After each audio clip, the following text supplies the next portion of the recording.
the biggest thing, and the first thing I come out with is obviously don't borrow anything, because if you borrow something, you've got to give double back. And so you could land on a wing and someone say, "Oh, yeah, here's a shower gel."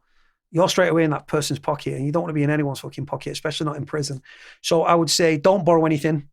The amount of people that go to prison and just their heads just explode because they can't handle it. Because even big guys, small guys, anyone that says that prison hasn't affected them or brought them to the knees at some point, right, is a fucking liar. Because prison fucks with your head. It gets you down. It affects it can affect family ties and stuff like that, relationships. The amount of relationships I've seen broke down and stuff. So don't spice. The spice is a synthetic cannabis, which is causing, I don't know if it's hit the States. Oh yeah, it's flooded. T-Bone's been sending me letters saying Arizona guys are doing spice, wigging out, getting paranoid, falling downstairs, getting in fights, attacking staff. Yeah. What that drug is doing in the UK prison system is it's cheaper than other mainstream drugs. It's more potent. It's highly addictive. There was a kid that was opposite me in Forest Bank, right, Tony, and he was a heroin addict.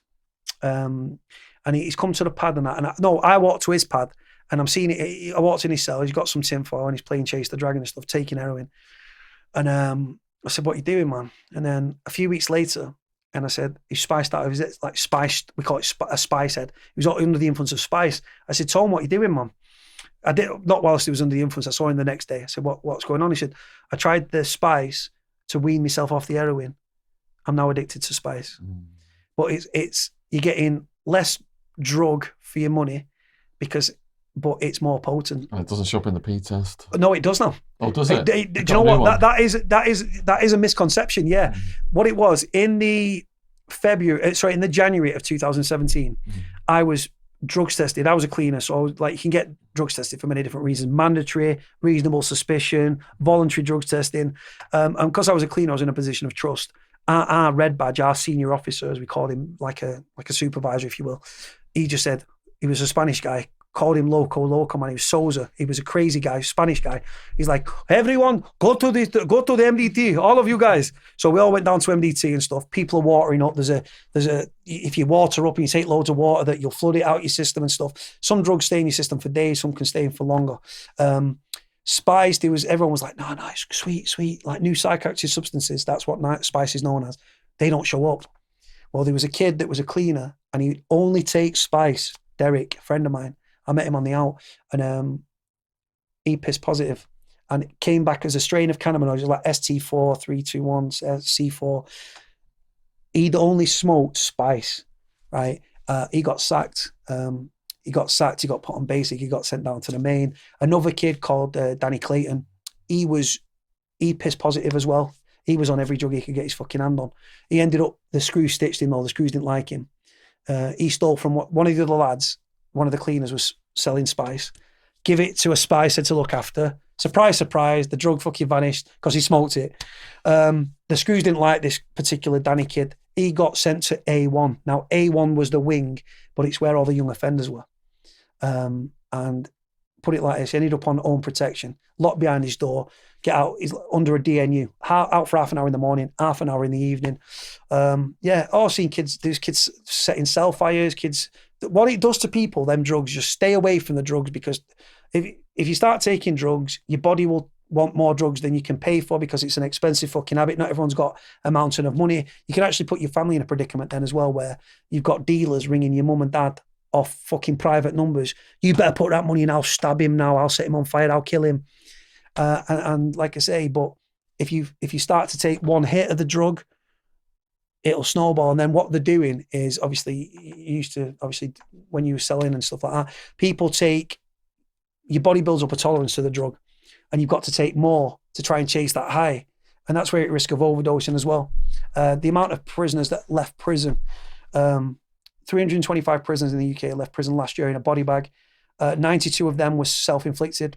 They also declassify a lot of deaths as well, so that they don't put it into a bracket. Like, I think new psychoactive substances, so drugs like spice, for example, they've attributed to over 90 deaths in the past couple of years alone. I've got videos on my channel, guys, of prisoners under the influence of spice. And what it does to people is just stay away from drugs. If you're going into prison, firstly, don't go to prison.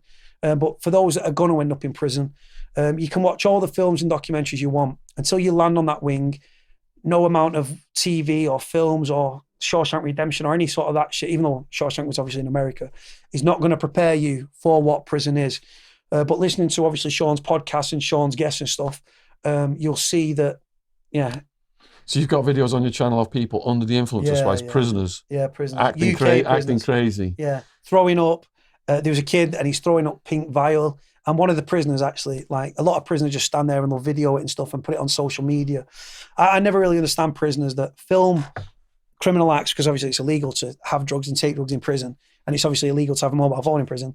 And then the filming stuff, they show the face and then they put it on fucking Instagram with a hashtag HMP, which is Her Majesty's Prison, or jail life or prison life. And then they're wondering why people are getting spun and fucking drugs tested and stuff like that. But yeah, the amount of videos I've got on there's quite a lot. Prison violence, spice. There's one where it's just like, this is why you don't take spice. Perhaps we'll see if we can add one of those to this podcast. Do you know what? I'll send you 40,000,000%, man. So all right, on prison survival then, so far you've said don't get into debt, don't get on the drugs, especially spice. Yeah. What other advice are you going to give to a young person to survive Manchester prison? In strange ways. Yeah. Like I say, you've got to... people often say, like, people contact you and they say, right, there's a chance that I could, like... Because obviously, if you're 18 to 21, you won't end up in strange ways because young offender, you will not go to strange ways. But if someone drops it on your toes as well, you've got to fight. Like, you can't... but I'm not a fighter. Well, it's like, well... The worst that's going to happen if you do fight, you're going to get your ass kicked. But if you don't fight, you're going to get your ass kicked anyway. So is it like America? Like in America, if someone calls you a punk or a bitch, you have to fight them on the spot. Otherwise, your whole race attacks you. It's like I say, we're alpha and we're males and stuff. And if you are the weaker members of that prison population or of that wing, you're going to become a bitch. And like I say, people will bully you, they'll take stuff off you, they'll walk in your cell and open and say, if you can't respect yourself, how are they going to respect you? Do you know what I mean? And respect is earned in prison, it's not given. So someone coming in, how could they not project weakness? I think it's hard to say to someone unless you're like, you've got it about you. You can't, unless you're front, like, fake it till you make it sort of thing. Yeah. But if you're bouncing around the wing and you think you're cock of the walk and stuff, that can obviously draw attention. I mean, I'm a big lad now. Size doesn't count for fuck all in prison, as you know. Because I've seen a kid, he put, at Forest Bank, you get flasks, right? Because they don't have a thing in your cell. He put his hand, somehow got his fucking hand into the end of a fucking flask, metal flask, ran down the wing and fucking ran down and just pretty much smashed this guy upside the head.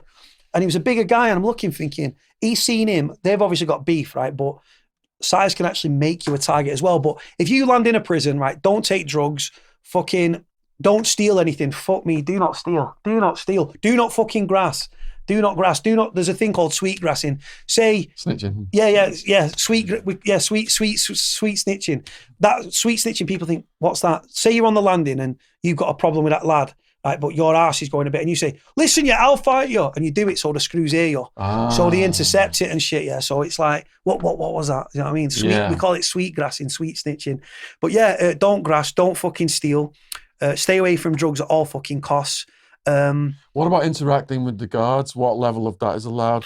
Because if you start chatting to the guards where I was housed, they're going to look at you as a snitch then. Yeah. The relationship with the screws should be speak to them when you need to speak to them.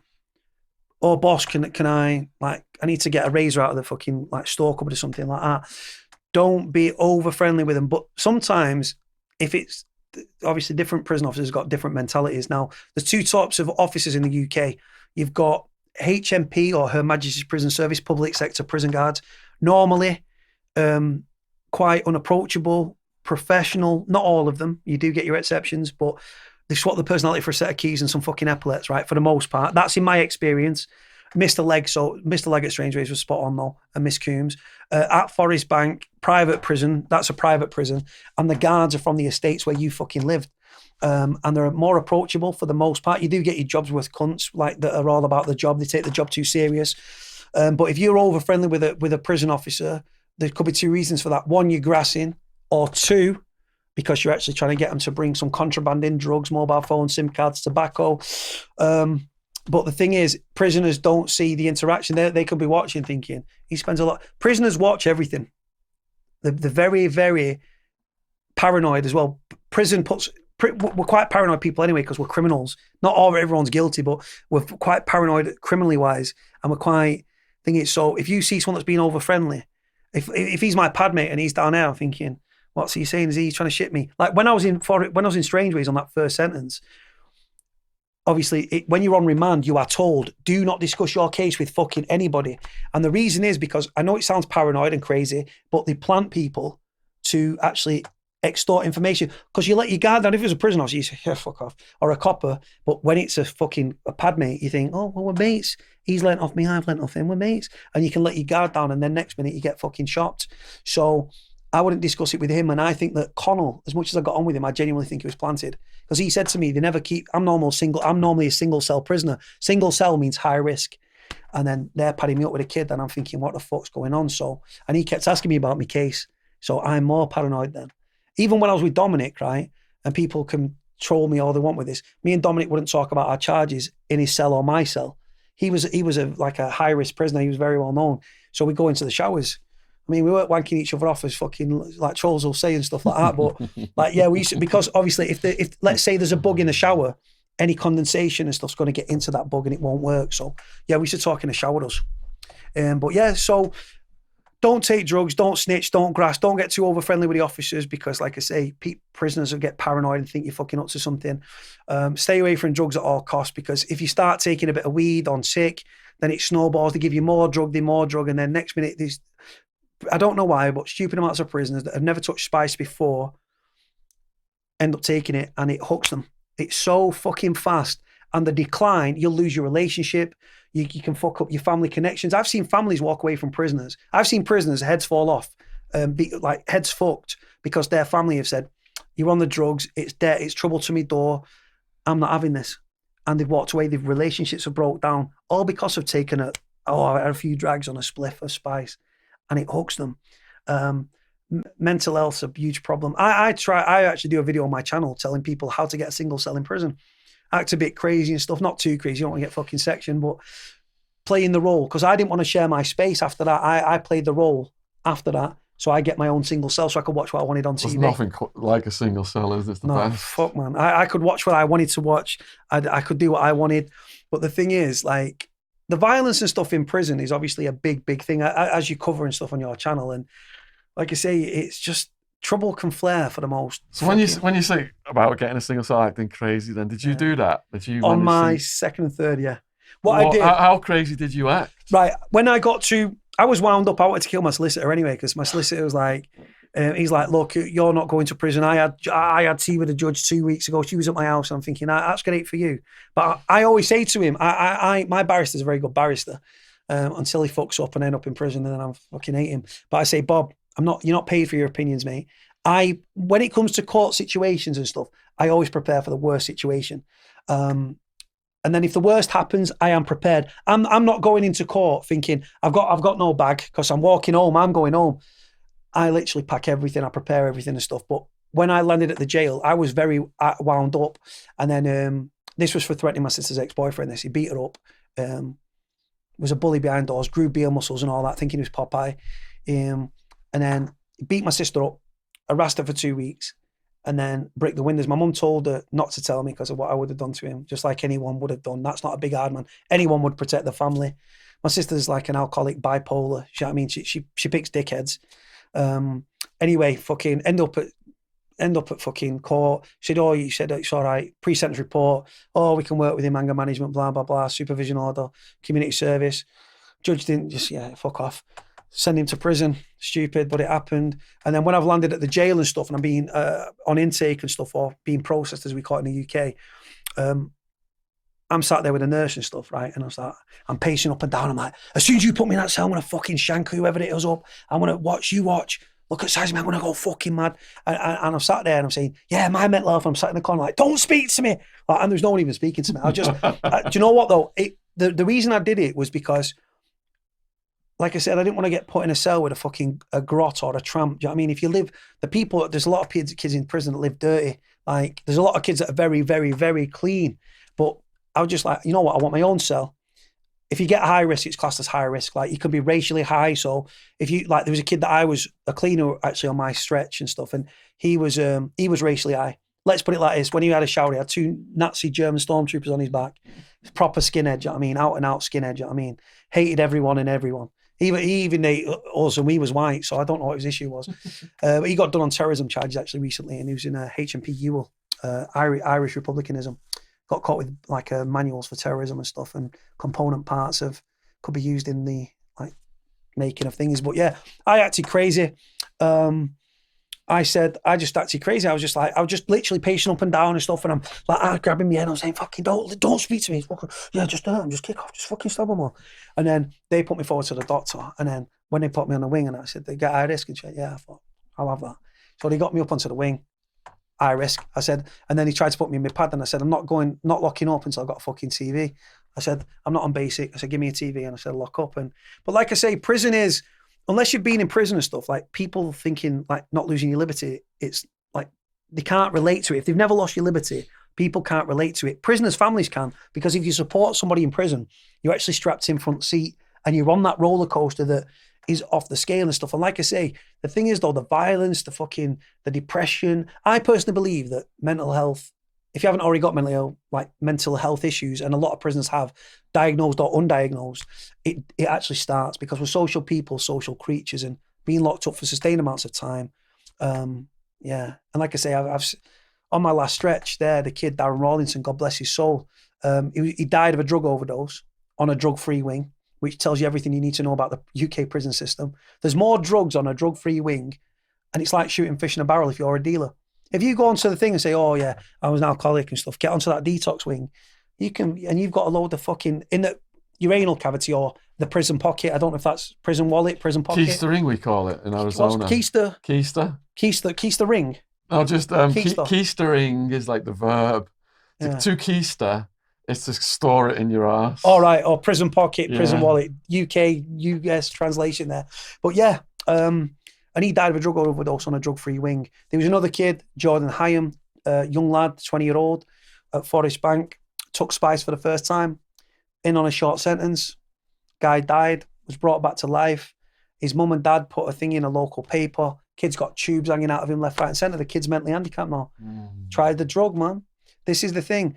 Prisoners, the amount of prisoners leaving prison in body bags, and like I say, whether it be the amount, what's going on in the UK prison system is fucked. And like I say, people go there to be rehabilitated. The fact is, they go there broken and they leave in pieces. Were there any deadly fights while you were in there, or any fights that a lot of damage was caused? I've seen